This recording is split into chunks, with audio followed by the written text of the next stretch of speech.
Hello all. I just finished watching the 60th anniversary Doctor Who special number 2, Wild Blue Yonder. And I'm honestly not sure what to say, which probably means I'll say loads.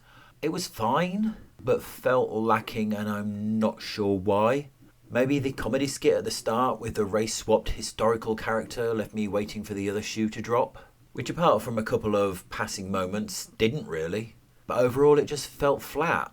The comedy skit did set up an amusing joke which recurred through the episode, and the setup and concept was interesting enough, though oddly it was quite derivative of Russell's own work by combining elements of The Waters of Mars and Midnight.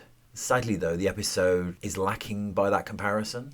The villains of the piece were relatively intriguing and started off being quite sinister, then just lost it for me. And it went a bit silly really, so it was hard after that to take them seriously. It's a shame because I feel that was the intended tone. I think it was supposed to be darker, as I say, like Midnight.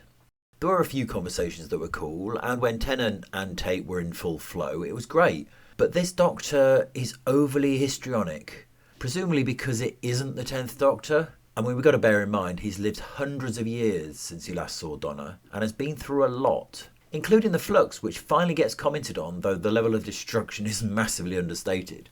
Ten had some of that emotionalness, but the steeliness that I loved, the oncoming storm, just isn't there, and I'm not connecting emotionally. It's also strange that Donna hasn't commented on it really. I think they're missing a beat there. There are also some conversations which are just a lot of word salad. It's not uncommon for Doctor Who, I guess, but it broke the tension a bit. Sadly, they also confirmed the timeless child garbage in one of those conversations. And apparently the Doctor is now gay. I don't really care if the Doctor fancies men. It's just kind of predictable, much like Jodie's Doctor fancying Yaz. It's probably not that noteworthy because it's a passing remark, there purely for comedy purposes.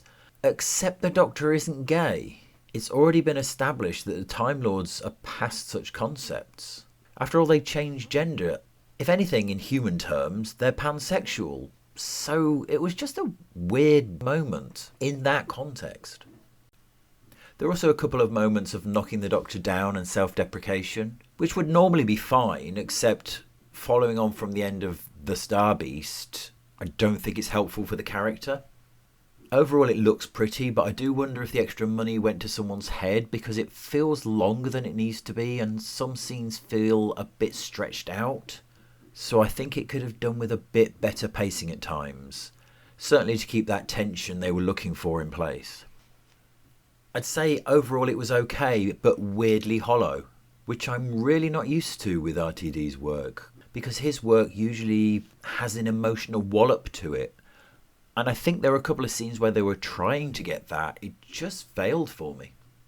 Anyway, I'll leave that there so I don't go into any spoilers. What did you think of the episode? Do you agree with me or do you think I've just become too jaded? Please like and subscribe if you enjoyed the video.